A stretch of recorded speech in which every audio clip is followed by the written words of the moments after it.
All right, so we're getting ready for our last presentation, and then follow the last presentation. Then we'll have some time for Q&A with Dave and Adrian to talk, ask more questions about their specific programs or anything else that you want to address before we wrap up. I like to try to stay on the schedule, but I absolutely insist that we get you out of here on time, so you can try to beat the traffic to wherever you're going. So our next presenter is a gentleman I've had the good fortune to know for the better part of 20 years now. And when I've actually, I got to do some housekeeping before I forget. If you haven't signed into your signed in on the sign-in sheet, please do that. It's on the table outside. Evals, the blue evaluation forms, they're also on the table. If you haven't grabbed one, please grab one and fill that out. That's also outside. And then we also have the ArtsEd Now packages available for you to take back, and we'll talk a little bit more about that before we leave. So back to my story about Mr. Wish.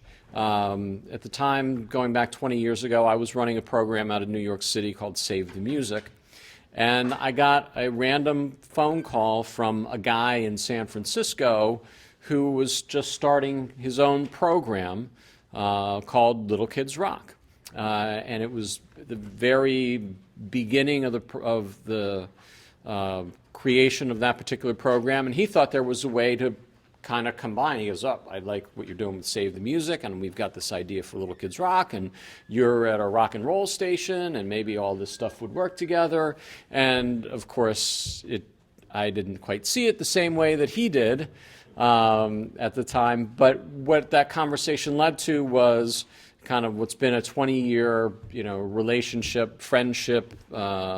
We've learned a lot together from our various programs, compared a lot of notes, and what was then a small startup idea that Dave had in San Francisco is now the largest music education nonprofit in the United States. So I let him tell you about all the numbers, but they're impacting hundreds of thousands of students every year. They're in thousands of schools across the country, and embody what a partner can bring to the table in working with our schools. So with that, it's my great pleasure to introduce my really good friend, the president and CEO of Little Kids Rock, Mr. Dave Wish. Thank you. It's great to be here with you guys and learn from you and with you today. And Bob is very modest. He's been my mentor for 20 years. I like the way he made it sound like we've been learning together. I'm always like, Bob, what would you do about this? What do you think about that? You're the most experienced guy I know. And also wanted to thank Wendy in absentia, who's probably checking her email, who's been a supporter for many years, but I'll embarrass her when she comes back. Tell her that I did something incredible at the beginning that she missed. So this is a statement that no one really knows who said it. It's been attributed to a lot of people, but I think it's true. So I'm going to be talking about our program, and I just figured a few seconds, 20 seconds, this will be our placeholder. This is what I talk about when I talk about our program. 1, 2, 1, 2, 3.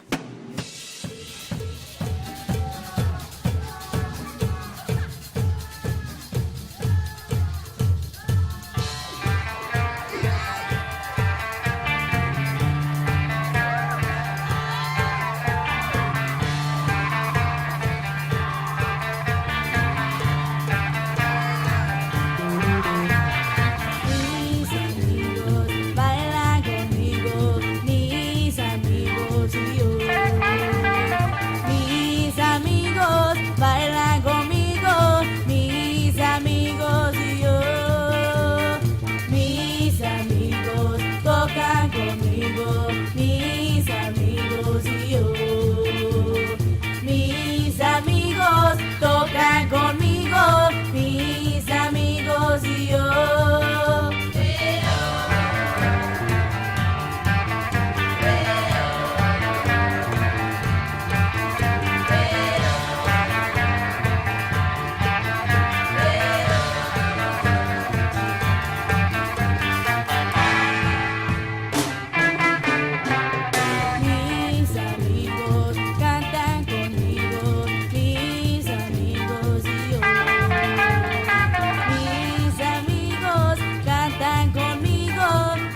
So you get the idea. The reason I wanted to show you that is because I'm about to use 3 buzzwords.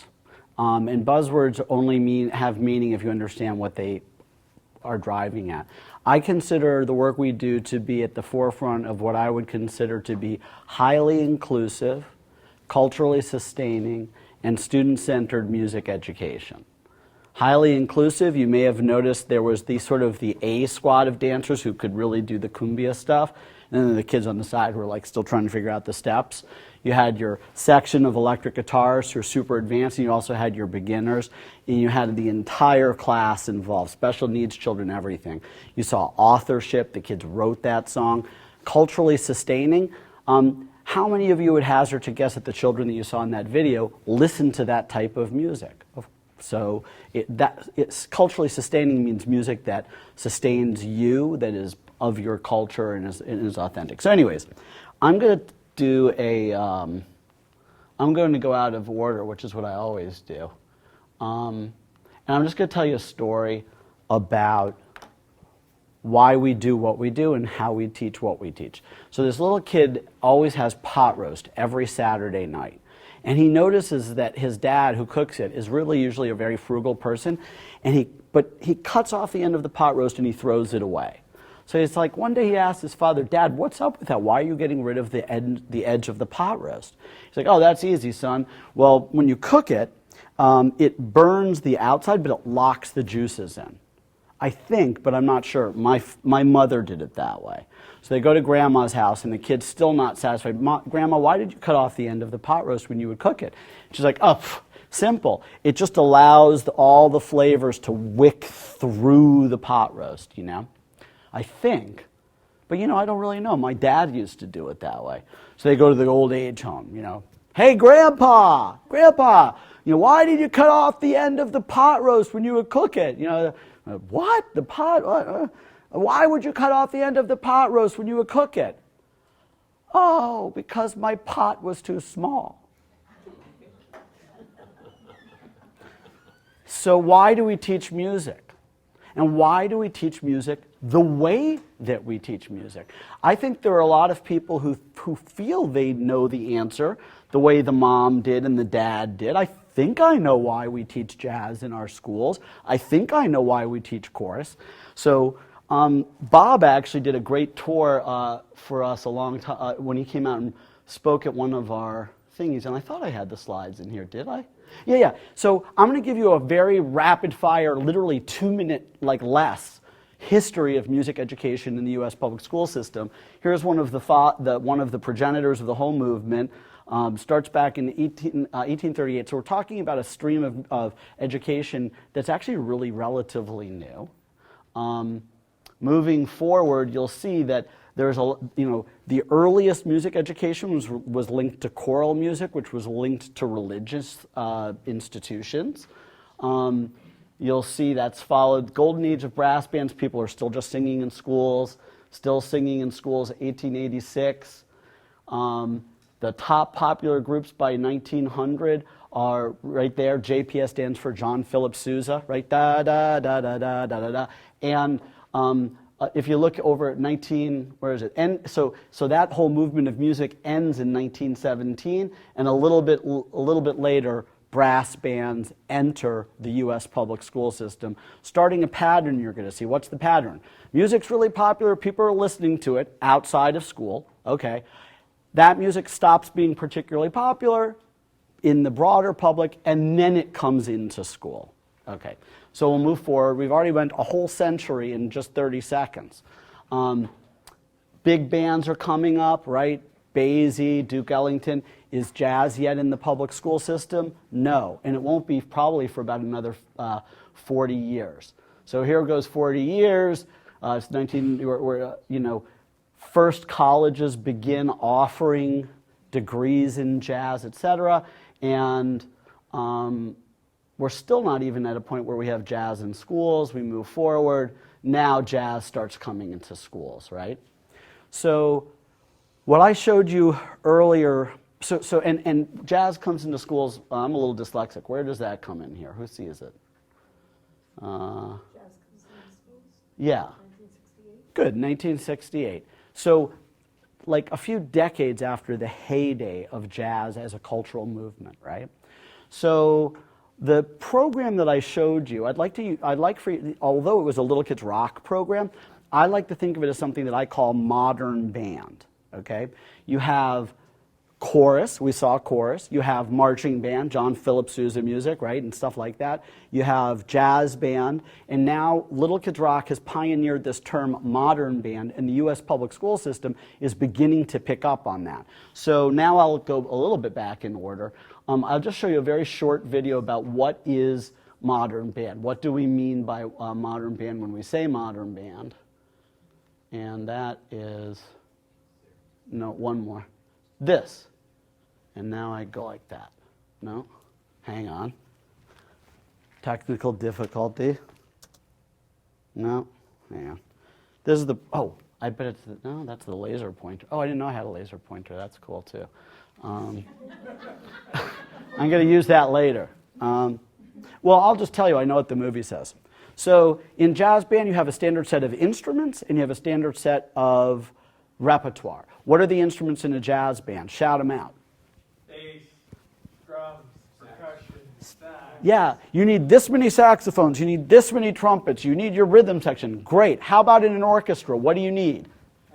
Violins, violas, double bass. Oh, we got it. How about a marching band? The snare drums, the tubas. We got it. What about modern band?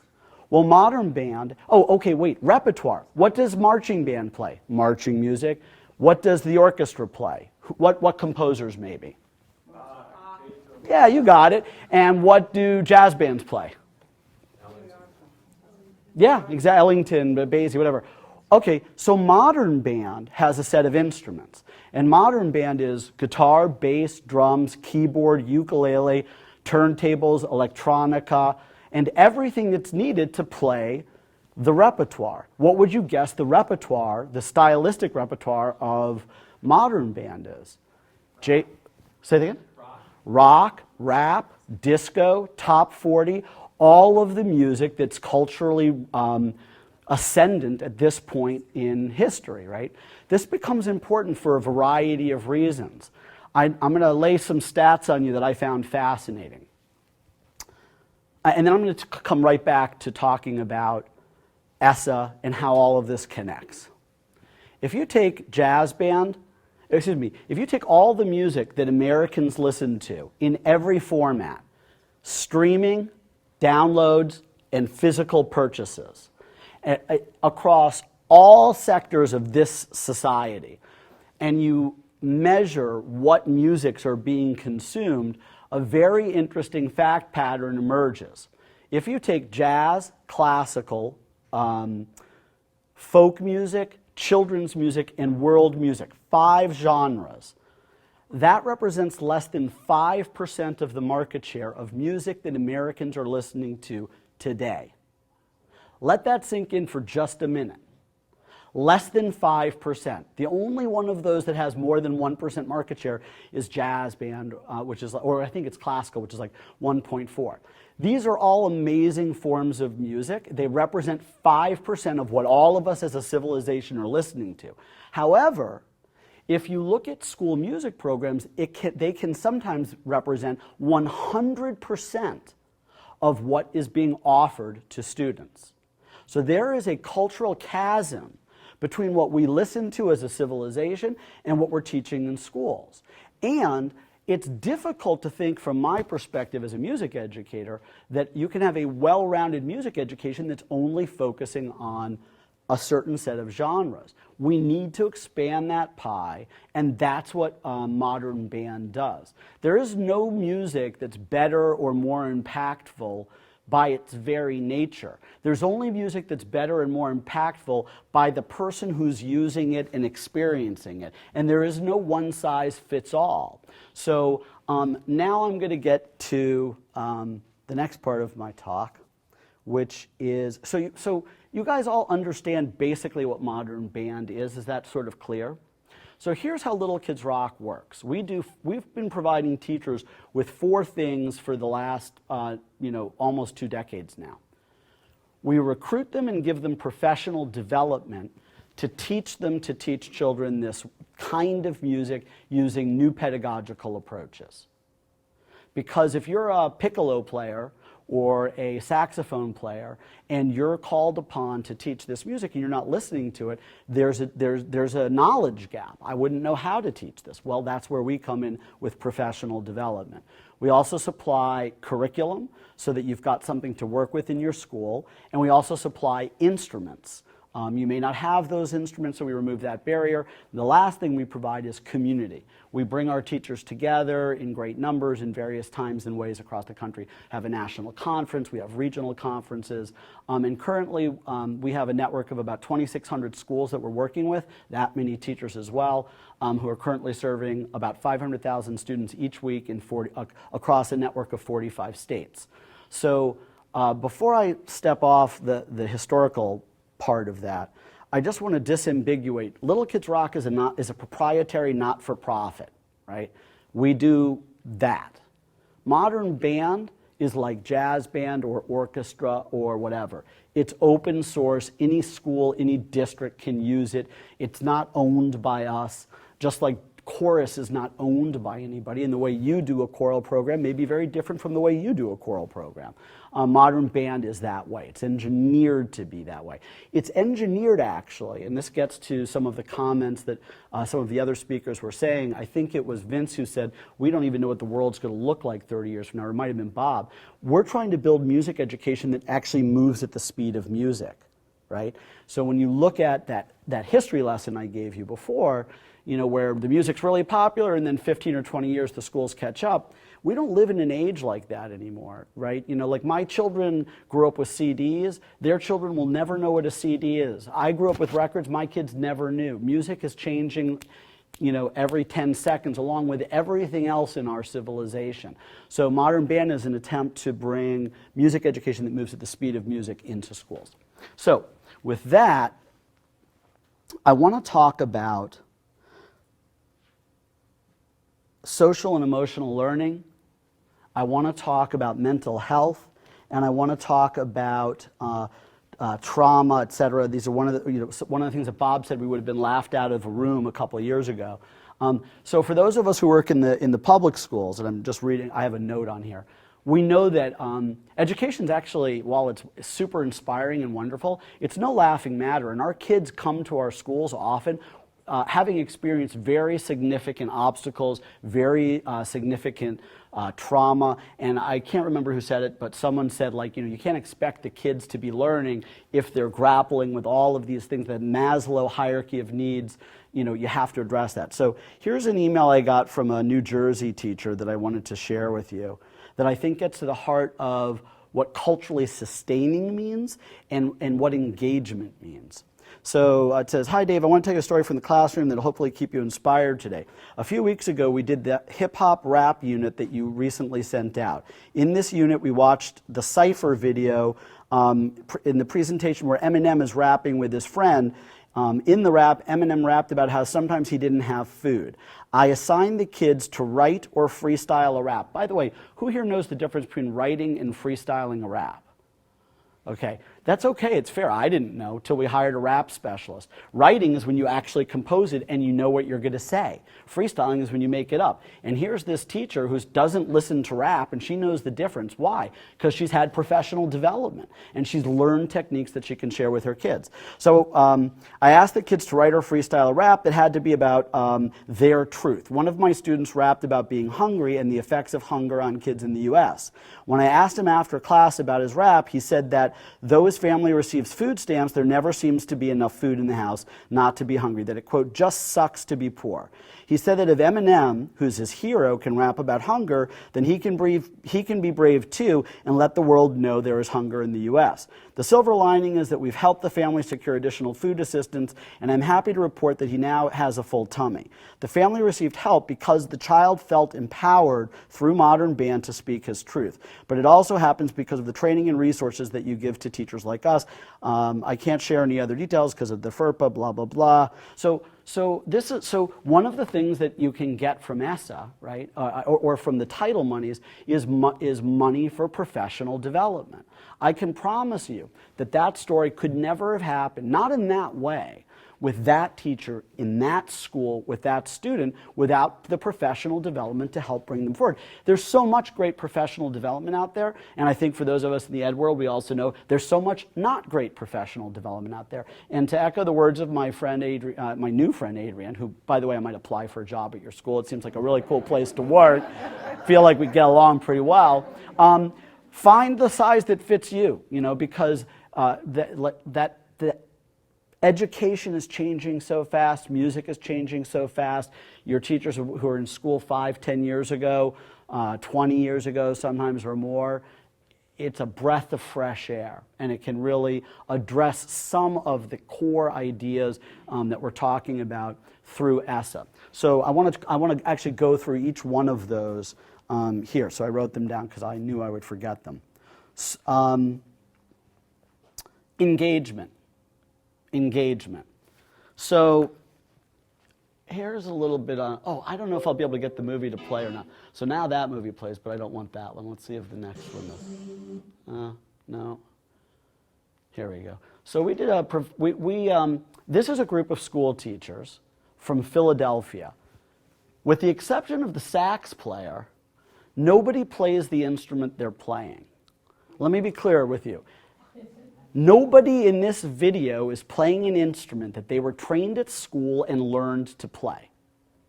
But they all went to a professional development to learn how they would run a modern band program. This is them performing for their peers, the other arts teachers from the district. They're all the newbies, okay? They had all been out to one of our conferences. They had all gotten trained. When you watch this, I want you to think of one word for these people, and think of these people as your students, as I do. Engagement. Just engagement. And I hope after that lead up, I can actually get it to play. If not, I have a laser. Here we go. New music teacher! Woo! And we need some audience participation. So if you want to get up on your feet and dance, do it. Stand up, stand up. 5, 6, 7, 8. Havana, oh na na. I took my heart and said Havana, oh na na. We got to East Atlanta, oh na na.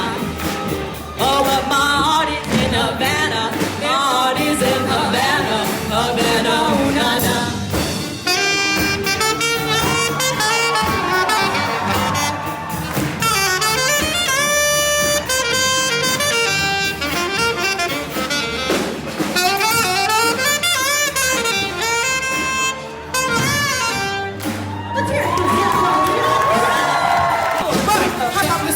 Jump in the coop, then get her on top of the roof, flexing our gun as high as I can. I ain't her mind. Tell the girl I'm sorry. I had your points like Mario, but they call me Courtney. I run the game. Havana, oh na na. I told my whole team. Havana, oh na na. Havana, Havana, Havana.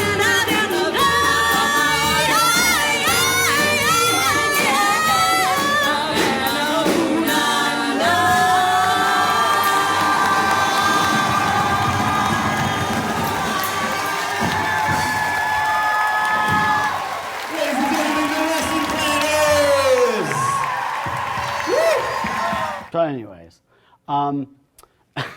the seamless edits in there, I did myself, by the way. But how do you know engagement? It's like, when you see it. You don't have to, it's like, that's not a difficult thing to gauge. So I think it was Rosie who was saying how after the programs were cut in her district, right? The kids found a way to get music, right? You remember she said that at churches, at community centers, like it was still there, and they leveraged it when they were bringing their music programs back. What I would invite us as a society to do is take that incredible cultural asset, the pervasive cultural asset of music that is motivating to people, and bring that into schools at scale. It's an because of engagement. And I would say that it's educators talk a lot about intrinsic versus extrinsic motivation. You probably know what that means, but intrinsic, right? Internally motivating. I really want to do this. You were talking about the young man who wanted to do the African rainforest. You didn't have to tell him to do it. He's like, no, I got this. I got the biosphere. I got the trees. I got everything going on. I don't want to write this. I'm intrinsically motivated to do it. Extrinsic motivation is you better turn in that assignment to get a grade, or if you want to get into the right college, or et cetera, et cetera. Intrinsic motivation trumps extrinsic motivation every day, at least if you want it to be something that sustains. So what does that have to say about chronic absenteeism? So if a student is engaged, we learned from your school and others who spoke, they're more likely to show up. Bob talked about the data out of what you mentioned? Seton Hall.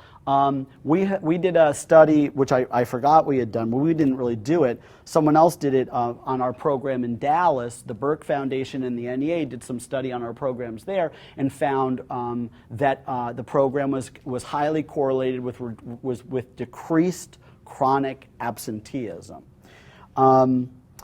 What about school climate? Which is another one of the opportunities under the title funds. You saw what it looked like when the teachers got up and did that. You saw what it looked like when the kids got up and did that. That kind of enthusiasm for what you're doing does change a school climate. I can tell you that here in Jersey City we have a teacher who often will play the kids in and play the kids out of school. I've seen it in the Bronx too. What do I mean by that? You're a kid, you come to school, kids from the band are playing music in the hallway as you're walking in, putting your stuff in the locker. They're singing, you know, some song from Lemonade by Beyonce or whatever, right? And then it's like 2 minutes before class, they break it down, and they go. And then when you leave school, same thing. So you're coming into the door and there's music, you're leaving and there's music. And none of this is really like specific to Modern Band or our program. And if I can give you guys anything of use, what I hope that you'll do is you'll think about the sort of the things that are going on in your schools, your districts, your own work, that you might tie back to these same goals of the title funding and of ESSA. Because I did it because Bob told me I should. He's like, this is not, I want your presentation. Please frame it through ESSA. And it was for me actually a really helpful exercise. You look at your work differently. I'm a little ADD. I probably should have been looking at my work through the lens of ESSA more prior to this. But if I'm honest, the only thing I looked at it with ESSA was what it said about music. And you remember what it said? Music education is now for the first time a core subject which needs to be provided to all students, and now I'm quoting directly, regardless of their personal circumstances. So to me, that's like whether they're rich or poor, this group or that group, like this music or that music. There's just no more excuses anymore. It's a core subject, and everybody's got to get it. So anyways, wanted to talk also about academic outcomes. And I'm going back to my phone again because I have the stats on my phone. So we did some research with with Hal Abeleys in the Columbia Teachers College. And Bob, did you help with that? I can't even remember. I lose sight. I have a bad memory. But anyways, so we surveyed our students across the country, and 80% of the kids said that Modern Band programs make them want to come to school. So it's not a surprise that the early findings are showing that having this music program seems to be correlated with a reduction in chronic absenteeism. They report 84% of the kids report feeling happier and more confident in school since beginning music class. Here's one that I think is really important, and I don't know, Bob, if this ties to ESSA or not, but 97% of our teachers say that they feel more closely connected to their students, making it easier to nourish relationships, build trust, and instill confidence in their students. So, where we work is usually in very high needs areas where there's a lot of teacher turnover. You talked about that as well. Well, you have superintendent turnover. Teacher turnover is a very prevalent issue. So, anyways, that was some of the data that I wanted to share. And I had like one or two, oh, okay, so I do have one other, I'll run through my slides. I guess I did create them for a reason, and I'll be quick, and then I'll show you one more movie, and then we'll be done. So these are what I see as the strengths of modern band, right? It's student-centered, regionally adaptable, culturally responsive and sustainable. You can read the rest. And I think I've sort of said them all. Economical to launch. I just want to, like, economics are a real thing. A sousaphone might cost you, like a good one, $10,000. For $10,000, you can have a classroom full of guitars, bass, drums, keyboards. It's just an economic fact. It's not fair, but nor is life. Modern band, you can cover more repertoire. That's also just, if you're a conductor and you've got an orchestra, you get to do, you know, it's very difficult to break the room into small groups to be working on different pieces of repertoire. Modern band makes that actually fairly easy. So for engagement purposes, that becomes meaningful. Oh, and then professional development can offer growth. Here's just some feedback from the field in Philadelphia. I've watched the evolution of modern band from a concept to a movement to an essential aspect of music education in a few short years. An amazing job of empowering and equipping teachers to deliver culturally relevant music. Those are the Philly teachers. Chicago, this is LaTanya McDade, the head of teaching and learning. We need culturally relevant arts education in every single Chicago public school. Modern band really provides this opportunity. We want to see this happen across the district in every single school. New Haven, modern bands transform the middle school general music program and offers great opportunities for alternative high school programming, especially at our small magnet schools. New York, you know, sort of similar. Oh, this is the thingy. And then, okay, so last vid, I'll show you one video and then I'm done. And I think I now know how to show videos from a PC, and it only took me 51 years to learn how to do that. And if I fail again, I still have the laser. But I just wanted to say that when you talk about student engagement,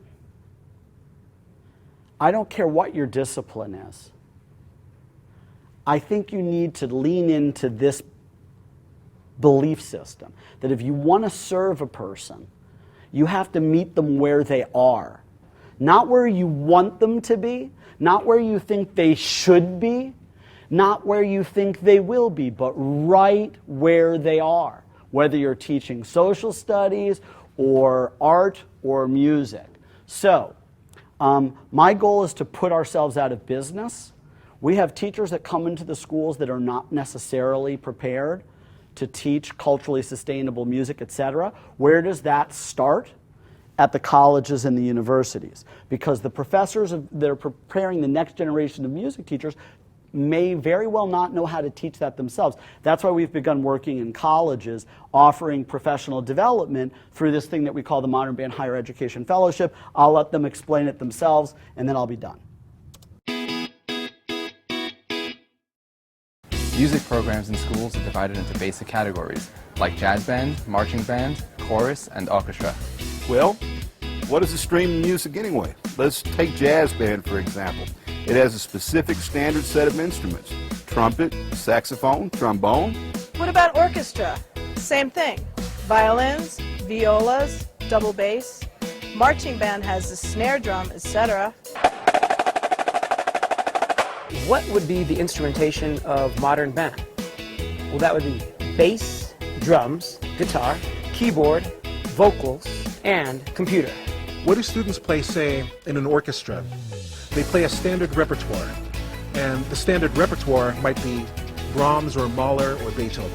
What about jazz band? Same thing. Maybe they're going to play Ellington, maybe they're going to play Basie. These categories of music education define themselves by genre, but the genre that defines each program is itself very diverse. Look at jazz, for example. You've got someone like Ornette Coleman. And you've got someone like Louis Armstrong. Well, let's look at classical music. For example, you have someone like Schnittke. And somebody like Beethoven. And yet, it is useful to think of them as genres because the instrumentation is similar. So is the same with modern band. It's been a long time, been a long time, been a long, lonely, lonely, lonely, lonely, lonely time. It's actually a diverse set of subgenres that make up modern band. Rock, hip-hop, funk, blues, disco, reggae, heavy metal. All these styles and more rely on the same basic instrumentation: guitar, bass, drums, keyboard, voice, and computer. This isn't the first time a new category of music education has been brought into the United States public school system. When jazz band was introduced, it was considered very novel, and people didn't even like calling it jazz band because it was too controversial.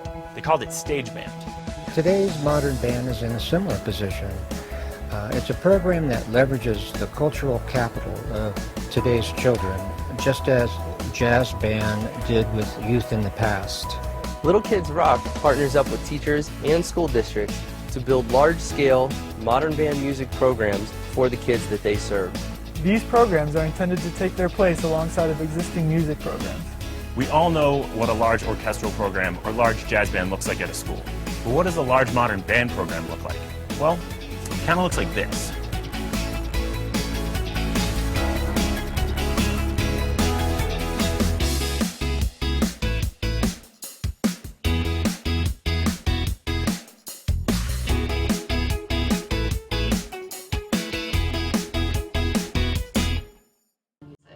So I'll end there with just one last thing that I'd be remiss to forget.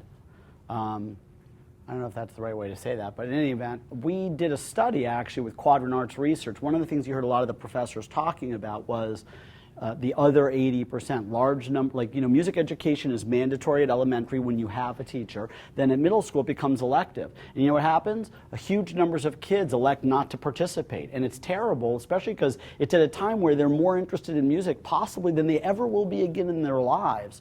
And so they're talking about that.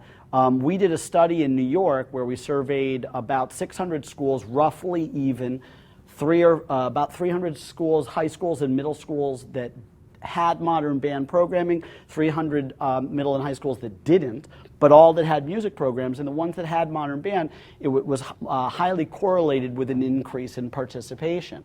That's the whole thing. And for me, I'll close by saying that music education cannot change the lives of the children it cannot reach. You know, it's not magic. You don't put music in a building and suddenly everybody benefits. Only if they're participating does that happen. And I think that a music program and an arts program, and you can substitute arts for this, the goal is one thing.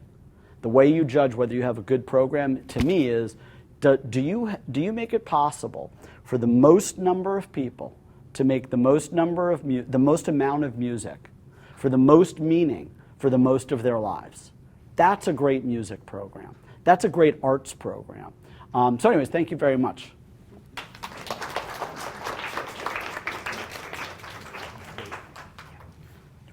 You know, what's interesting, and one of the reasons why I wanted to have Dave here today to talk to you is that, again, as a cultural organization partnering with schools, they're trying to find ways to address the needs within the schools, right? And particularly as we talk about through the lens of ESSA, you know, there are plenty of opportunities where it's not just what's happening during the school day or within the traditional programs, but there are opportunities for cultural organizations to come in and partner with schools to amplify or to address some of the needs that the schools themselves have. So with that, I'd like to open it up for you all for some questions that you have for either one of them on any topic. Oh, come on, not this again. There we go. So I'm just thinking a little bit about, both of you are masters at workarounds. You know, dealing with whatever system, if a window opens a crack, you're ready to push it open in the moment. Could both of you address sort of what you and I do see, David, your work. You're looking at systems change with higher education and trying to go district wide. But I also would like you both to elaborate on what you think some ideas might be to get at system level change, so that this work would become easier for both of you. Well, see, off the top of my head, I think, first of all, there need to be some systems related to the arts. The districts, I'll say the districts, I won't refer to the people, but the districts really need to embrace the value of the arts and really try to align the district plans and the school plans with the fact that you can integrate the arts into everything that you do. It's not an either or, it's an and. And I think once the districts are on board with the and, then things will begin to make sense because you can connect the dots where, like you just said, we're masters at trying to figure out how to do it without or, right? But we need to do it and we need to be able to access the resources that the district has, that the state has, and tie them all together. And so, with the Any Given Child work, that was a way. We have the Any Given Child in our district.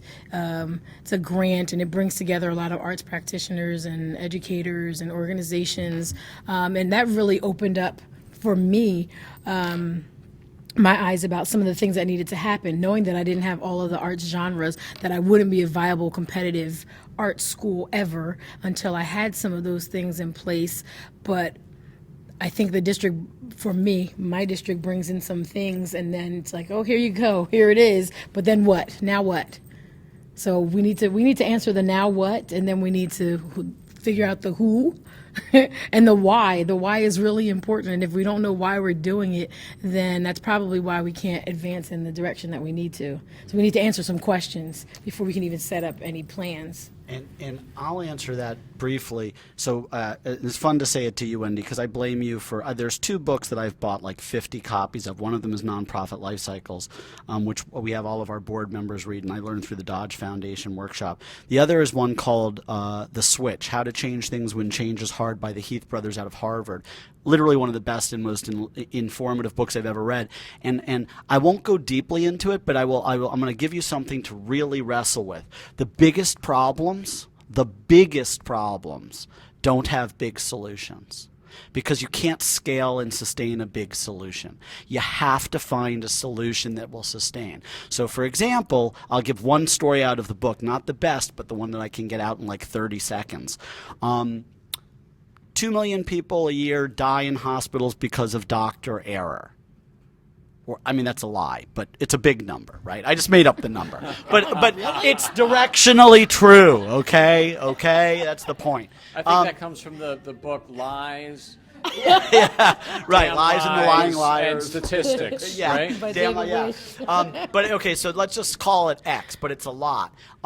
Well, they conducted a study, they're going to do research, they're going to do training, and one person's like, no, what we're going to do is we're going to put a sign up. It's a list that every doctor has to check off before they walk in the room that says, wash your hands, stupid. Did you read the med chart, stupid? It didn't say stupid. That's my embellishment. And one other thing, right? And the doctor's like, we're professionals. We don't need that crap. Well, guess what? It turns out they needed that. And when they instituted that very simple intervention, the deaths went down like 47.5%. Another number I totally made up because I can't remember numbers because I'm dyslexic. But read the book. The real numbers are there. They're very inspirational. That's only one example. Now, does that solve all the problems in the hospital? No, but Wendy, your question is like, how can you try to do so much with so little, or how can you try to get around an obstacle?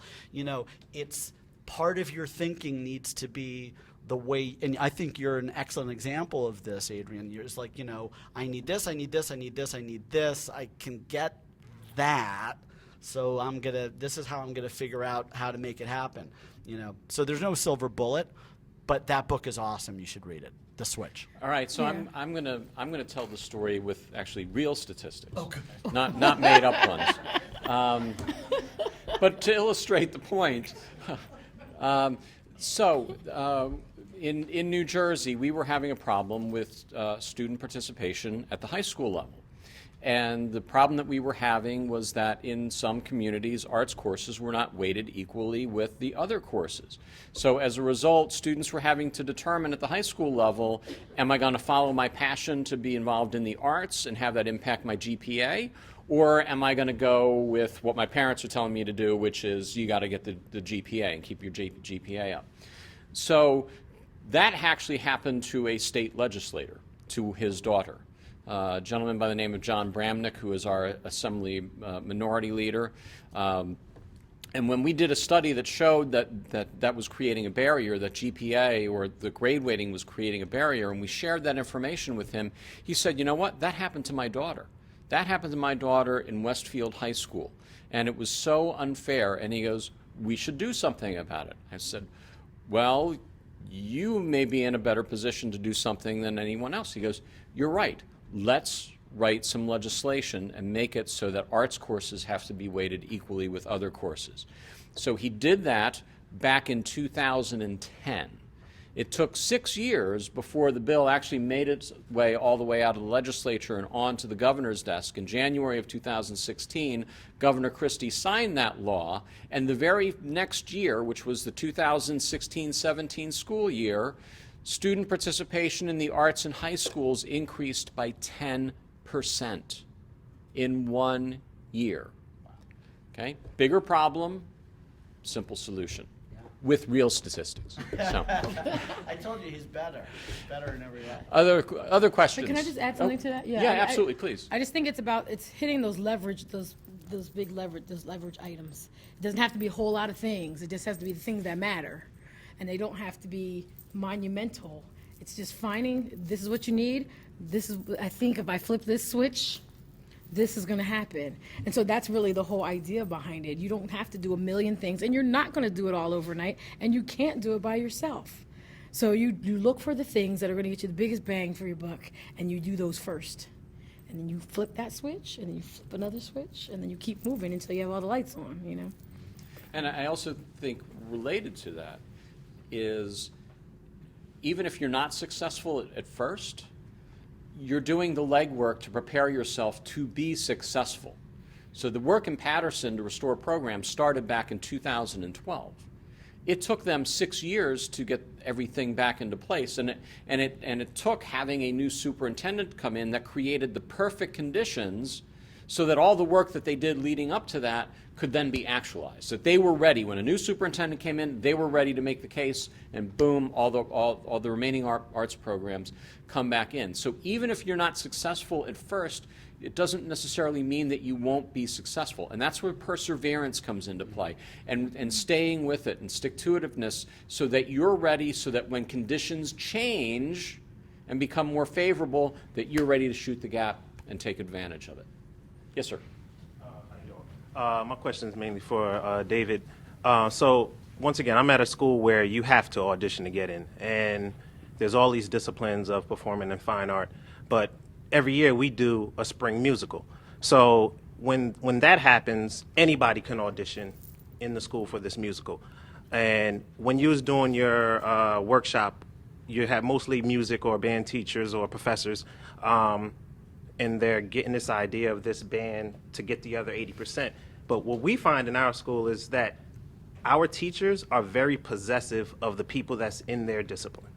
And they don't want to share. The students, you mean? The students that are in, they don't want to share. So when this musical production comes along and you're getting pulled out of dance, you're getting pulled out of strings or harp or whatever the case may be, musical theater, vocal music, they get offended that their students aren't with them, and they want to keep them to themselves. So how do you get teachers to open up? Because a lot of our seniors who come back saying they stay in college, they wish they could have took another discipline while they're with us, but we have you concentrate strictly on one. So I'm not, I can't, you know, every school is unique, and the school culture is unique. So, I'm just going to offer you what I would do. If you have students that are coming back and giving you that feedback, I would take that feedback directly to your teachers and say, why, tell me why it's good that you're not letting your students participate in other things. Like, because they're clearly still, they love the arts, they love music, but why is that educationally sound? And it's hard to make. I think, I guess there's one last piece of advice, and I'll leave it to, it's a little floofy and poetic, but take it for what it's worth. You can be motivated by two things in life. I had someone tell me once when I was trying to make a hard decision, fear or love. And if you're motivated by fear, you're going to make one set of decisions. And if you're motivated by love, you're going to make a varied, actually, different set of decisions. Again, I don't know these teachers. I'm sitting here literally in judgment. It sounds like they're motivated by fear. Like, what are they afraid of? And that's why they're making those decisions, and you might want to help them unpack that. What, are you afraid that they're going to like this more and leave your program? What can we do about, anyway, so that's just food for thought. Can I add on to that, even though the question wasn't directed to me? I don't hear no. Remember that? You only run a school, teachers. And, maybe you need to hear no. Then you'll I don't know. But one of the things I always talk to my staff about is really about sharing the gifts. And so so it kind of piggybacks on what David's saying. So if we look at it from a love perspective, it's not about holding on to them enough so that I keep them in a kind of selfish way, but in an unselfish way, you're allowing them to spread their wings and to grow into different directions. And as educators, that's really what our job is. And so if I'm the English teacher, I can't hold my children hostage to English. They have to go out and learn other things and be exposed to other things. And with the idea that when they get these other things, it enhances what they bring back to me, into my class, if you have to look at it that way, and to think about as if the children are their children. And so you wouldn't want to hold your child back from doing other things or learning how to ride a bike or skate or swim or rock climb or whatever they want to do, because all of that exposure enhances who they become as people. And if we talk about educating the whole child, then that's the perspective we need to take. And it's about sharing what they know, what they can build and do and become. So I think one of the other things that would be interesting for your particular school is to have Dave's group come in and do some professional development for your non-arts teachers and teach them to an instrument, over a period of time, and then have them perform. Yeah. And I've seen that. There was a model in New York City where several years ago, must be 18, 19 years ago, they got all the principals together from across New York City and taught them how to play strings, and then they went up on the stage in Carnegie Hall and had to perform for their colleagues. And it's interesting, you talk about getting someone out of their comfort zone and all of a sudden come up with a new appreciation. I didn't realize how hard it was to do this. So again, when you're talking about how do you bridge camps that have different philosophies, sometimes it's trying to find a common ground and getting everyone out of their comfort zone. Yeah, remember when that woman made us sing today? And everyone was sort of like, oh, I don't know, right? And I was like, yes, but that's the power of the arts. What we have that other people don't in other disciplines is that the universality of the joy and the happiness that what we teach brings. It's not that people who are attracted to math don't get the same joy. There's just not at scale the same number, right? People aren't solving equations on the weekend with their friends, I'm not sure why either. Some do. But yeah. So hey, speaking of comfort zone, just humor me for 10 seconds, because when I realized when she does, I feel totally stumped. So everyone just do this for a second, right? 1, 2, 3, 4, right? Just go like that, right? Now do this. 1 together, 2 together, right? Now if you were doing that on a drum set, right, that would be like this. You'd be going like boom boom do do boom boom, right? Now you could very quickly feel like you were musical. You could very quickly feel like you were in a band. You could very quickly get to the heart of the matter in the saying that goes, life is uncertain, so eat your dessert first. So the power of music and the power of the arts, that's why I wanted to start with that, talking about, music is like dancing about architecture. Talking about the power of arts to change lives will always pale in comparison to making art and making music with other human beings. That is the best way to show them. And actually, it makes me think that when the next time they go up onto the hill, you know, we should go bringing it. We should be armed with instruments and ukuleles and drumsticks and make all the politicians just take 10 seconds to play an instrument. I think because it just like you feel it, then it's visceral. And that's, by the way, that's also one other thing out of that book I was recommending. Remember The Switch, How to Change Things When Change is Hard?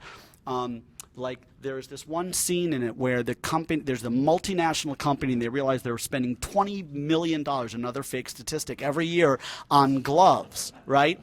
And this guy thinks this is such a wasteful company, so he hired a summer intern to buy gloves from all the vendors they bought from. And one was $14.95 a pair, and one was $2.08, and one was $38 a pair, and they're all the same gloves.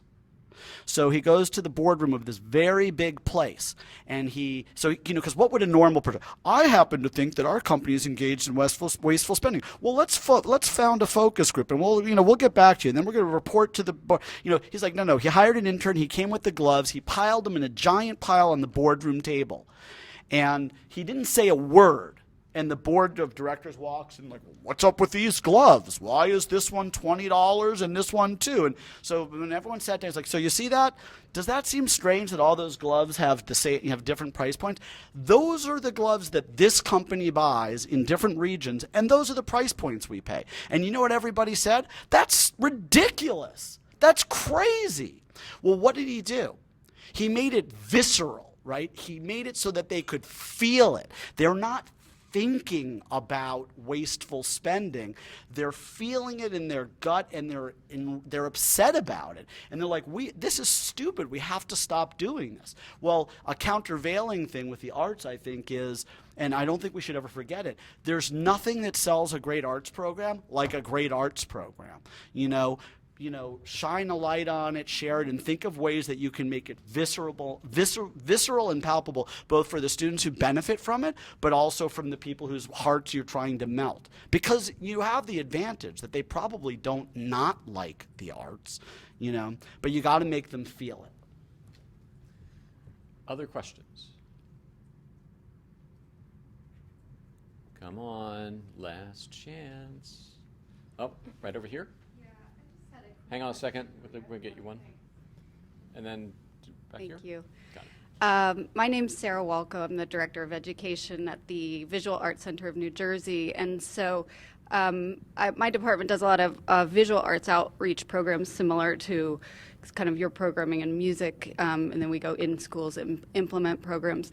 I was wondering, like, for example, I have situations where, like, we do a comic book literacy program for 3rd and 4th graders that really improves literacy skills through comic booking, but I sometimes come up against specific principals that have a hard time taking time away, because the programs can be time intensive, so time away from the teacher's kind of usual schedule as they prepare towards testing, and there's this like conflict, even though this program would help with the results of the testing because it's geared towards literacy skills. So I'm just curious, and I know you kind of talked about this earlier, sometimes you have to wait. You have to introduce ideas and wait for the right environment. But as far as your PD work, and you kind of, when you do that and you get the teachers to really buy in, and then it of course makes it more school-wide, do you do that kind of thing with principals? If every principal was like Adrian, it would be wonderful. But I've found that that's not the case. So when we try to present these kind of more holistic programs and things that often we can't get buy-in from the principals. Is it your staff that's doing the comic booking, or do you train the teachers to do the comic booking? We have programs that do both. We have, sometimes our staff goes in and executes the program, and then other times we have PD days where we train, 20 teachers in their school. Do you find that one has less resistance than the other vis-a-vis the problem that you've identified? Not really. It's more just like sometimes we can find a great principal that is on board immediately, and then other times we just get completely not interested, and it almost seems like there needs to be like a PD of day for principals to understand the overall picture and value. Last question: do you work with it? Do you work at a district level or a school level? School.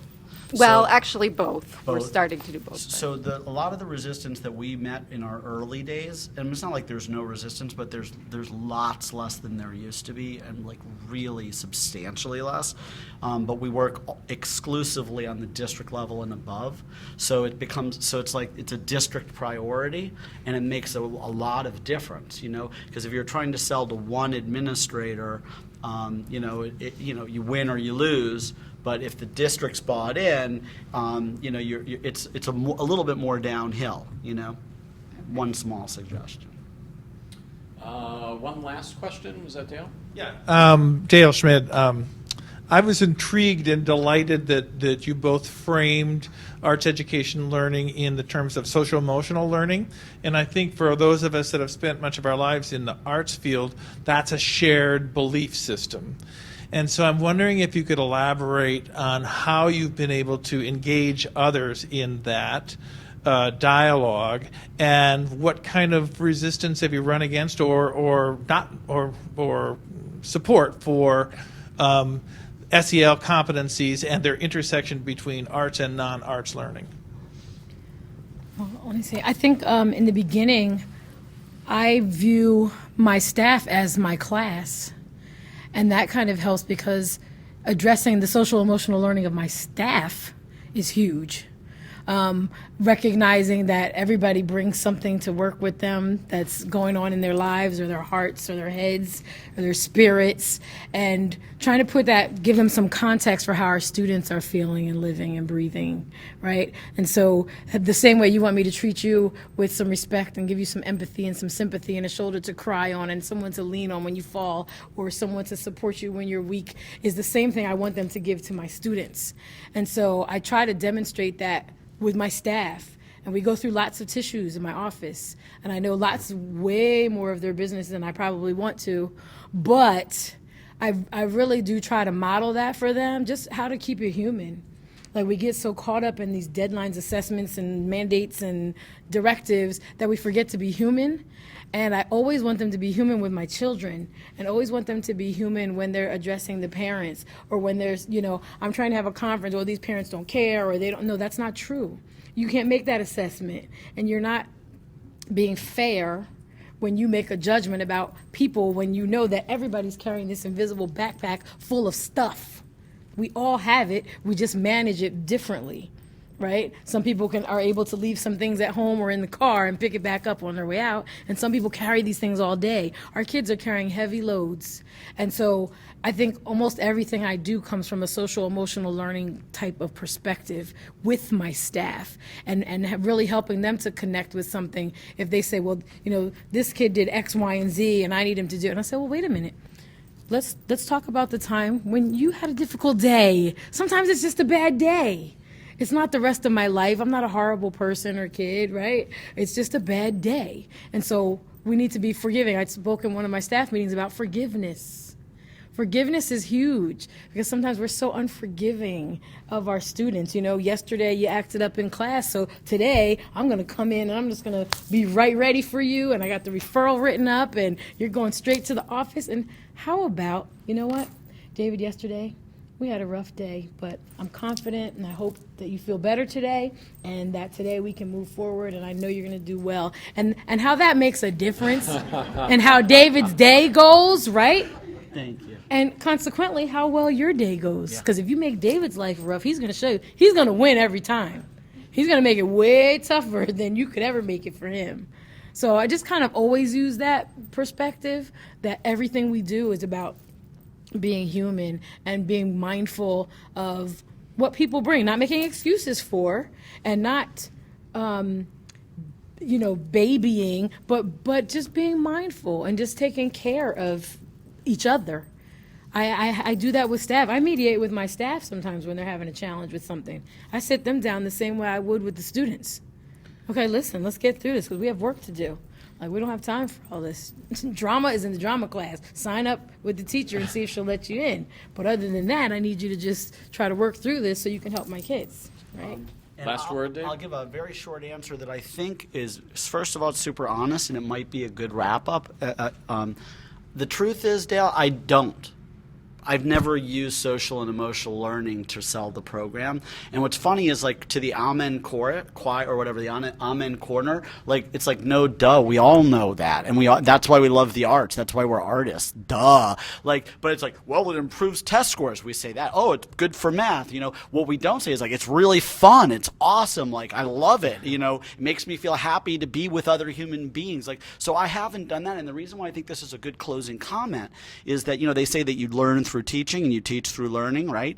And I feel like I've really learned something here today. Like, I'm actually, most of my notes are what I'm going to say to my colleagues when I go back to the office. We need to focus how we talk about our work and, you know, go downhill with these ESSA mandates, with these title sort of tenant, you know, whatever. There's a lot there, and I'm like thinking to myself, gosh, there's so much more that we could do by leaning into that. And I'll close with a very short quote, which speaks to the social and emotional learning thing, which I'm always like, well, no, duh, of course. Like, that's the whole point, right? Is, you know, if of funds you are bereft, and in your cupboard but 2 loaves left, sell one of the loaves, and with the dole buy hyacinths to feed your soul. I mean, that's the arts. You know, that's what they've always been. And you can't test for that, and you can't, you know, blah, blah, blah for that. But we all know. It's like, duh, of course. That's the whole point. That's why every culture has it. Anyways, I'll stop. So how about a hand for our presenters this afternoon, Adrian Hill and David Wish. And just a couple of final comments. First of all, there was packets outside, which I think many of you have gotten, and if you didn't, please pick up on the way out. The Arts Ed Now information about the Arts Ed Now campaign, which is our movement here in New Jersey to increase participation in arts education. Go to the Arts Ed Now website for all the tools and materials. And a lot of the things we talked about on strategic planning and identifying priorities, there are some tools on the website there that you can utilize on creating a plan and identifying strategies and who are the stakeholders and who are the influencers to address a particular item or priority that you have. So those materials are on the website. Feel free to use them. Again, all of the resources from today and a lot of resources that we pulled information from a lot of our national partners and experts in the area of ESSA, all on the URL that's on the bottom of your agenda sheet. I want to thank Kira Rizzuto, who was our captain of the ship today, put all of this together, did a fantastic job. Also, Donna McInerney and the staff here at FEA for all that they do and their great partnership. A shout out to Mary Reese, who is also with FEA, couldn't be here today, but we know that she was here with us in spirit. And just 3 things that I just want to leave you with on your way out the door. Engagement, right? Engagement, ask questions, and look for those models, okay? And hopefully you've been able to take something away from here that when you go back to school or your districts, you can actually begin to apply tomorrow. So thank you for your time today and putting up with us and our cameraman and everyone else. We really appreciate you being here. Thanks, everyone.